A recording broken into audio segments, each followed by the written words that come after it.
Are you gonna bark all day, little doggy? Or are you gonna bite?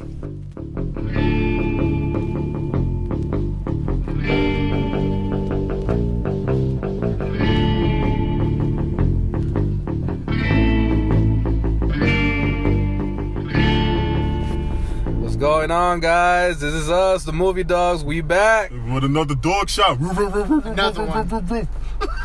The dog sound like Tourette's syndrome. He's having a seizure. I am. Slight seizure. But real talk, it's the Moviedogs. We're back with another Dogshot, guys. It's me, Mr. 1-2. This is Darlin, fucking Darlin. And then Mr. Mumbles. And today's Dogshot, guys, is none other than The Killing Joke, the animated movie. Hot damn. And we all can agree right now, we were all blown the hell away from this movie. Yes, we were. It was a fucking fantastic movie. And we saw it in its full spectrum. We went to the movie theater. Yeah, we did. To go watch this. The silver screen. On the silver motherfucking screen. The way it should have been. You know, this actually, honestly, I think we all can agree that this should actually probably deserve its own theatrical release. Yeah, it really did. Yeah. The fan appreciation, how many people actually got, were there, was actually, pretty impressive, right? We didn't even expect that kind of turnout. Well, I mean, I kind of expected that. You did? Yeah, because it was a fucking Killing Joke. And it's like the first time, they had an animated Batman film. That was rated mature. That was rated mature. Rated R. Rated R, you know? Like on the silver screen. I think it's like one of the first animated films, from the Batman series. I think from the DC lineage to be rated R. Yeah. And honestly, guys, like Darwin was saying, for a Monday night, at 7:30 in the afternoon, it was a really good turnout, honestly. And I thought it was silly. Everybody was waiting outside, near the lobby, and then I just walk inside, catch our seats, and everybody followed. Exactly. You know what I mean? Everyone followed DC to the line right there. It's like, why is no one going in? I just walked up in there. Exactly. We got the best seats in the house. We fucking did. Alright, so pretty much brass tacks, guys. This adaptation is from the classic comic, that was pretty much written by Alan what's his name? Alan Moore. Yep. And the artists involving Brian Boland. Yep. And John Higgins. It's just and mind you, this comic came out in 1988. Yeah. And we're in 2016. We think it's controversial even now. It really is. It really is. But I think what people forget about this comic is that this is the first comic that actually gives a backstory to the Joker. To a villain. I think that's impressive enough already. Well, it's the Joker. That's why. The Joker never, from that point on, since the Joker came out, I think in 1940 to 1988 with this comic, he never had a backstory. He never did, yeah. He still doesn't have a name. Well, yeah, because on the issue number 143, episode, 1943, it was just boom, the Joker, and then Batman. There was no backstory. There was nothing. It was just throwing you into the whole mix of it all. It really did. Yeah. So let's get to it, guys. So I'm gonna kick it off. Honestly, I gave The Killing Joke a solid 5. I'm not even gonna front for an animated film. Everything about it was just magnificent. The animation, the musical part. Yeah, exactly. Like the Broadway score. musical they score. had a whole team, a whole fucking orchestra. Exactly. Team to put together to make this. And what's awesome about this movie is that when you went to go watch it in the movie theater, they gave you an intro by none other than Mark Hamill. That's right. Explaining the backstory of how he came to be, voicing the Joker that we all know and love. Exactly. And after the film, you also get a behind-the-scenes look on how they came up with the score. Yeah. So overall, it was just a magnificent experience to actually see this legendary comic put to film and in the big screen. Overall, I give it a solid 5 brewskis. And this movie isn't coming out, I think, on release till next month in August. Yeah. It's finally coming out digitally tomorrow. Yeah. So this is going to be a spoiler-filled review of what we just witnessed, what we just watched, because I'm pretty sure most diehard Batman fans are not going to wait for the film to come out. They're going to literally either watch it in movie theaters like we did, or download it digitally as well. And for all those people who already went to Comic-Con this weekend, they already saw it as well. They already saw that shit. They already seen it. Exactly. Yeah. And honestly, I know a lot of controversy that this film might have is the first 30 minutes. Oh, yeah. Yeah. You know, the first 30 minutes really has nothing to do with the Killing Joke comic. It doesn't. It really is just a backstory to Batgirl. Yeah. You know, it literally is Barbara Gordon is fighting crime. And what's funny about the beginning is that all of the things that they're insinuating between her and Batman pretty much being a romantic item, that honestly isn't introduced to like later on after the Killing Joke. Yeah, it is. Yeah. But they decided to throw it in there, and Batman's a pimp. Yeah, he is. Very, very pimp on how he just draws Barbara in without even fucking trying. Exactly. You know, and one of the things that I love about the film is that when Barbara's talking to him, arguing with him, she's pretty much saying like, "Oh, so your word is law?" He's like, "That's right." Exactly. He's like, he yes. like fucking uses his fucking Batman voice. Batman hook, like the Batman grappling hook. Yeah, he uses and goes it away. and goes away. Yeah. Like, yeah, that's right, and don't ever forget it, bitch. Exactly, that's right. Yeah, but what you call it? This movie to me was literally like the comics just put up in the big screen. Bro, it was like panels it really matched was. up to like scene. It was just there. Exactly, scene by scene. It was really on point. Exactly, and we're gonna get into a lot more, but overall, me, solid 5 fucking brewskis. What about you, Mr. Mumbles? Yo, 5 brewskis coming from me, straight up. Because, like, I mean, one actually is going to be biased because I am a huge Batman You fan. like Batman? That's right. I do. I never knew. Like, yeah, exactly. Like, people would have never fucking guessed. I mean, you have the shirts, you have the Jordans, you have the mask. I just really never do. knew that. I really do. And I had my suspicion, but I just never knew. It's coming to the point where as people are starting to call me either Batman or the Black Panther. One of the Depending on which universe I'm in for the day. It's kind of fucking crazy. But, I mean, it was definitely 5 brewskis from me because, like, I mean, just from reading the comics and then seeing it on the screen. Because I'm like, it was basically verbatim. Yeah. Like, it literally was. Of course, like, for the scenes where, like, you know, he was having Commissioner Gordon go through the whole trauma of seeing his daughter that way. Yeah. You know what I mean? Of course, they changed it up on the silver screen because, like, in the comics, it was a bit more graphic. Exactly. Yeah, so, you know, but I mean, to me, it was just amazing to see, you know, Kevin Conroy and Mark Hamill get back at it again. Exactly. You know, they're not there. It's not. They're not doing it right. It really isn't, and the chemistry it's still on point. Yeah. You know, compared to the Mask of the Phantasm, you know, and then like jumping forward to the Killing Joke, I was like, it's a fucking classic. Yeah. It's classic to me. Yo, 5 fucking brewskis. 5. Yeah. Oh yeah. What about you, DC? DC, what you got? I'm gonna go with 4. You fucking would.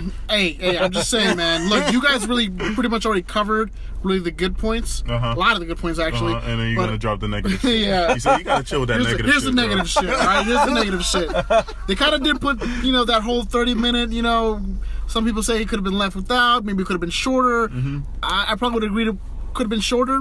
But then again, they also could have made the film a little bit longer. I mean, come on, guys. This is a theatrical release. Well, it was like strictly from the I know, comics. but I mean, like, have you read the comic? I know. First and foremost, have you read the comic? That one I kind of skimmed through it. Really, I skimmed through that. So one. you didn't read it? No, I didn't read that one. Okay, then that's why that's why they added the first 30 minutes. Yeah. Not only to add more, of course, to the film, but to add a backstory to Barbara Gordon and also the relationship between her and Batman when shit finally goes down between her and the Joker. Dropping that Batgirl pussy on him. That's what it was. Hey, she went in on that. Yeah, she really did. Yeah. The good thing is she grappling hooked the shit out of him. Damn.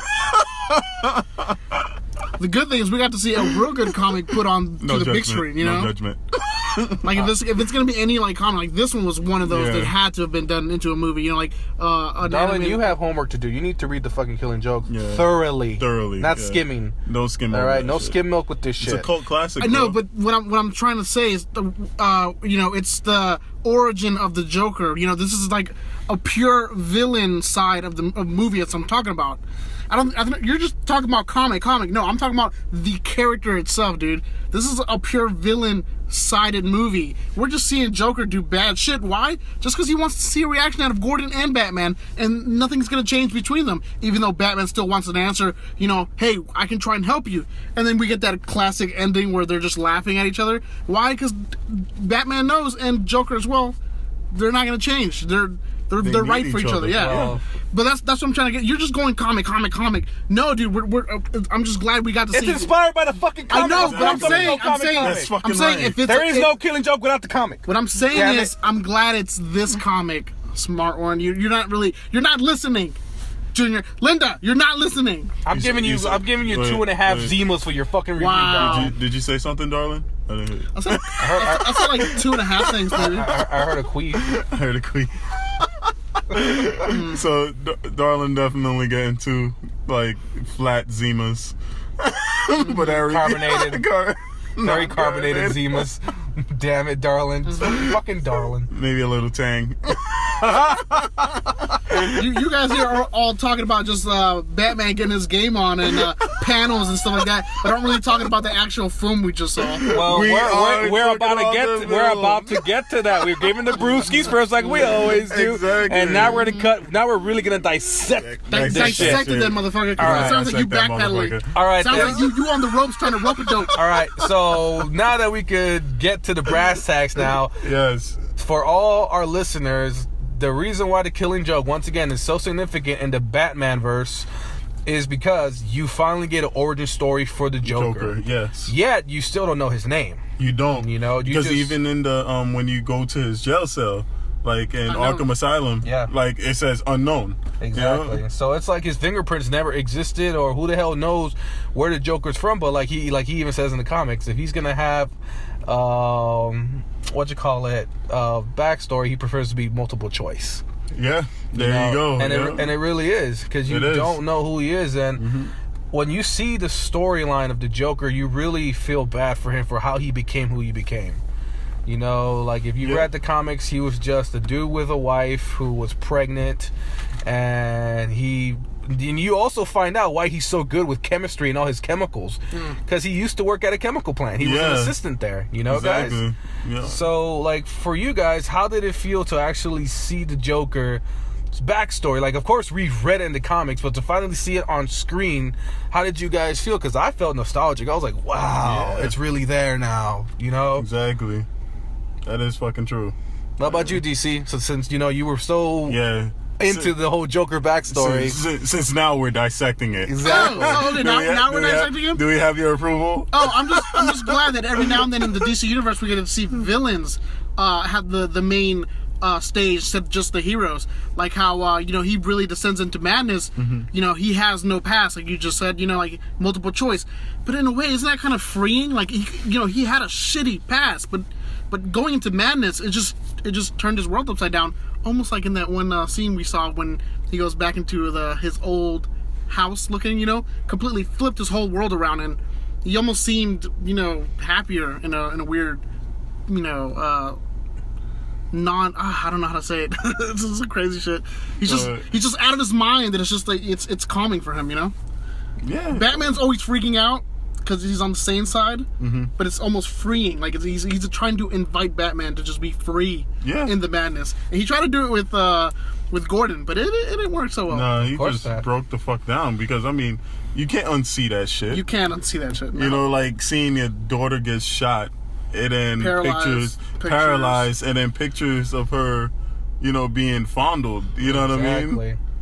Basically, raping her. Pretty you know? much. You know, like this Joker is finally, when you read the comics, compared to how the Joker was before, you knew he killed people, but now you're actually seeing how sadistic he actually is, because the way he's just making fun of Barbara, the way like oh my god, Yeah, she was a table. Which is it's a thing for librarians. They do that. Yeah, that's Exactly. fucking People leave crazy. their Yeah, it furniture. was. Yeah. his language, just the way he's not really cursing, but he is really going in on on Gordon, you know, with the song, and just the things that he's saying is very it's light because he's singing, but at the same time you're like, It's this dude disturbing is as fuck, he's singing yeah. some real fucked up shit right now. Yeah. You know, and if you've read the comics, to finally actually see it on screen, you're like, wow, they really did it justice. They really did. You know, they knocked it out the fucking park. And of course, you know, that scene where, you know, Gordon is going through the roller coaster and he's seeing, you know, these pics of his daughter nude, bleeding, and he sees the fear in her eye because they're both sharing that same fear right now because they don't know what's going on with one another. Yeah. You know, they don't even know, he doesn't even know if Barbara's alive. Barbara doesn't know if he's alive. So they're both sharing that same terror with each other, not knowing what's going on with the other.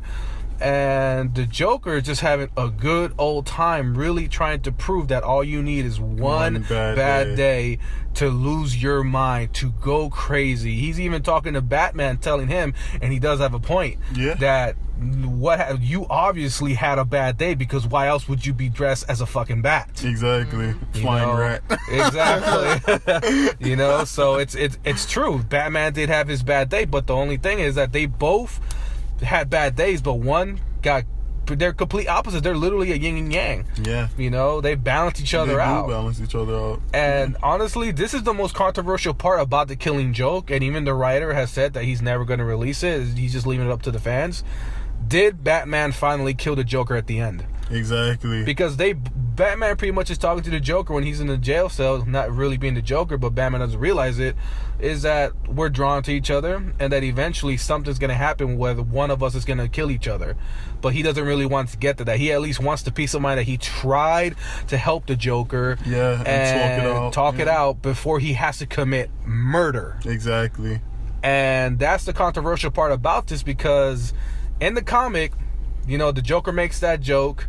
They both share a laugh, but eventually you see the laughs go away, and then the bodies are no longer there. It's as if Batman and the Joker disappeared. Yeah. So the question is that everybody always wants to know: did Batman kill the Joker? After watching this film, honestly, the way Gordon looked, I want him in the book, but he looked kind of questionable. The way Batman then respond back to him when he said, I want to buy the book, he needs to know that, that our way is right. Batman doesn't respond back to Gordon. No, he doesn't. So what, do you think he descended into madness? He just let it go? No, actually, you know what? I think it might be something different. Like, I think, like, maybe, like, I read this before and it made a lot of sense and I thought it was actually pretty funny. But, like, maybe that, like, Bruce Wayne wakes up in a mental asylum and then he realizes that, you know, it was all a part of a dream because he was being sedated, trying to repress, like, oppress, like, his, like, pretty much seeing the murder of his parents. Because my thing is that, like, how could you really truly get over seeing your parents gunned down? No, Marcus, what the fuck? You're telling me you're trying to change all of his awesome adventures into some delusion? Into a delusion, you? Now, there are people who do believe that, but breaking out of a mental asylum. But honestly, I don't believe that. That's just me. Hey, this motherfucker's trying to do Shutter Island over here. You stop that shit. Shutter Island, bitch. That was a great fucking movie. It was a great movie, but don't Shutter Island Batman. Hey, if you could Shutter Island Leonardo DiCaprio, you could Shutter Island Batman. Whoa. I'm about to just Inception that shit. And plus, you're talking to Marcus, who loves Batman. Exactly. I'm just saying, though, because, like, my thing is like, think about it. So I was like, he never actually sought treatment. So what do you think? You think that the Joker's a part of him? Like, that's also a delusion? Joker is a part of him. Joker is basically him breaking loose and breaking free and just being like, fuck it. Just fuck it off. You know, it's basically him, like, putting Call of Duty on easy and just fucking shit up. well, that's going on some whole different shit. You know what I mean? But honestly, that is the controversy of this novel, though. Exactly, and that's the controversy around it. Of the novel. Yeah. Did he kill the Joker? Yeah. I'm going to say, especially after watching this movie, the way they left it is that he did, because at one point in time, they're both sharing laughs. Yeah. And then eventually, you don't hear the Joker anymore. No. All you hear is Batman. All you hear is silence from the Joker and Batman laughing. Yeah. And then it cuts to, hey, Batman the Killing Joke. I think Batman finally decides, you know what, this man is not going to change, because he does try to talk to the Joker. He tells him, I can rehabilitate you. You know, you're not too far gone. And the Joker straight up tells him, no, it's too late for that. I am who I am. I think right there, that's when, Batman decides, all right, he is not going to change. He is going to continue doing the same thing over and over. He already hurt Gordon. He already hurt Barbara. He already killed Jason. He's already killed numerous people. He is not going to change. Nope. So he tried to talk it out, just like he said in the beginning when he was talking to the fake Joker. I just want to talk it out before I have to do something to you. Exactly. He talked to him. Didn't work. Did Batman kill the Joker? In my opinion, after watching this film, I think Batman finally decided, you know what, I have to put you down. And he does put him down, in my opinion. What about you, DC? What do you think? Shit, man, I kind of want to just keep going, so I'm thinking they came to a mutual agreement. Because we need each other. Exactly. I can just see them now, bro, just being old people rocking in each other's chairs. They're hitting each other. I want them to grow old with each other. But honestly, guys, it was really nice because this, honestly, hearing Mark Hamill, hearing Kevin Conroy, Tara Strong, pretty much the whole. She did a great job too. Hell yeah, she did a great job. Amazing job. It took me back to my childhood, the animated series, because that's the Batman. I love that series. 1992 is when it came out. Exactly, and it's awesome, and to see it on the screen and the justice be done with it, for them to give it its respect. I know this is getting kind of controversy. People saying that the animation was kind of shisty, especially Joe Blow saying that the animation was not that great. But honestly, Darwin's an animation junkie. Yeah, people can't touch me there. I read a lot of mangas, watch a lot of anime. The animation was great. It was. Yeah. Especially that one scene where he lights up all the roller coasters. The theme park. Yeah. Oh my god! And then you see his eyes light up. Just light up, knowing what he's about to do. It's like, oh my god. And honestly, when Barbara opens the door and you see him, they literally ripped that from the comics. Yeah. Oh, and his face is when she looks at him. All you see is this little. Yeah, I was like, wow. Then he says toast to crime. But honestly, the animation, I thought it was just an improvement on Master the Phantasm. Yeah, because of the same way that it was basically the animated series of '92. Yeah. So basically, I feel like it's a newer version of that animated series. When he took his mask, Batman took his mask off. You saw Bruce. Yeah. He had the exact same face. Exactly. That's what I was thinking too.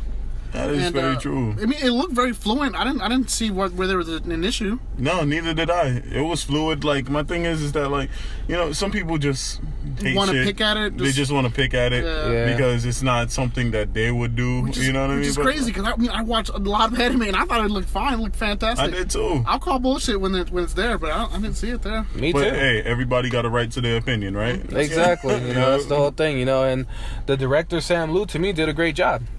It's that simple. He did a great job with the film. It was produced by Bruce Trim and everyone else, Alan Burnett and Sam Register.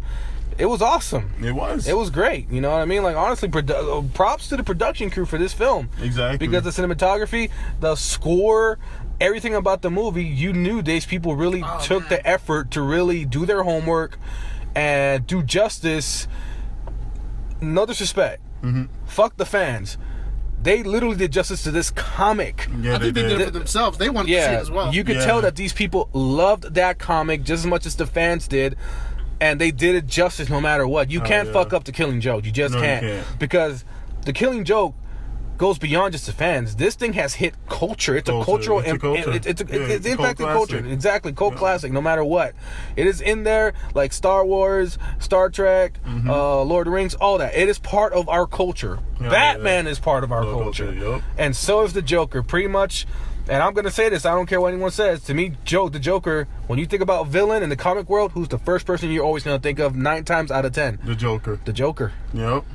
That's just end all be all. He is the most iconic villain of all time. Oh yeah. And hopefully it opens up doors for more animated DC films on the silver screen instead of going straight to DVD. Exactly. Because even the ones that went straight to DVD, the Return of the Dark Knight and things like that, part 1, part 2, Flash Paradox, Flash Paradox. You know what I mean? People want to see those movies and they will pay money to see that shit on the silver screen. Well, it's just larger, the surround sound, the experience of having fellow people there. Exactly. Or even seeing that shit in IMAX. And even remember, this movie was initially only a 1-night release. It was. And they bumped it to 2 nights. Yeah. And like we all said, we were all there on a Monday night at 7:30 at night. the theater was packed. It was packed, and then they had a second show afterwards too. Exactly, and the people were already coming in. We saw them. Coming in. Yeah. So overall, guys, we utterly enjoyed the experience. Thank you once again to the production team for giving us this beautiful gift on the screen. It's gonna have its controversy, but once again, you know what? The Killing Joke needed that first 30 minutes with explaining Batgirl and also showing you the connection between her and Batman. Yeah, they did it justice. And plus, the Killing Joke part, no matter what, that is just. They paid you. It's literally ripping it from the comics and put it on the screen. They paid the homage. Yeah. Exactly. I wanted to see more. Yeah, me too. There wasn't any more.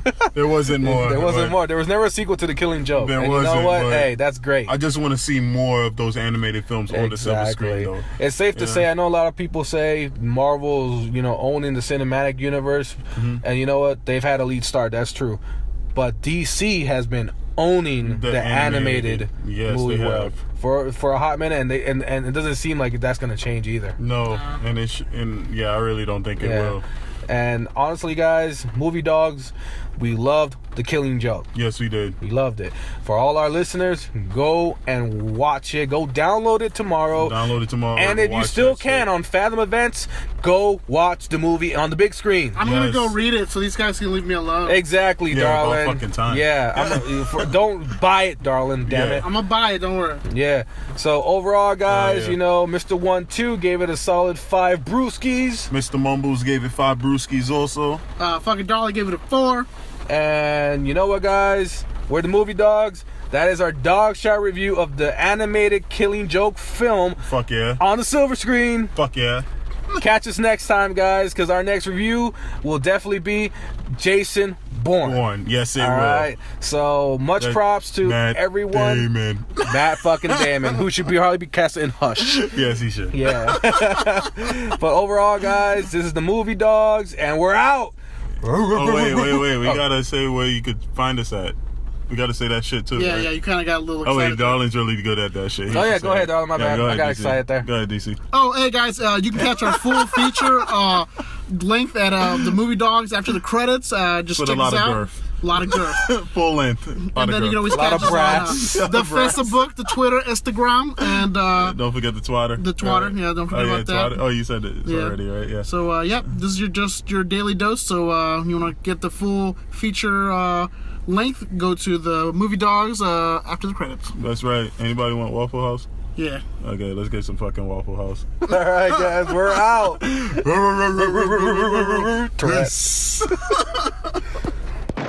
We came, we saw, we kicked its ass.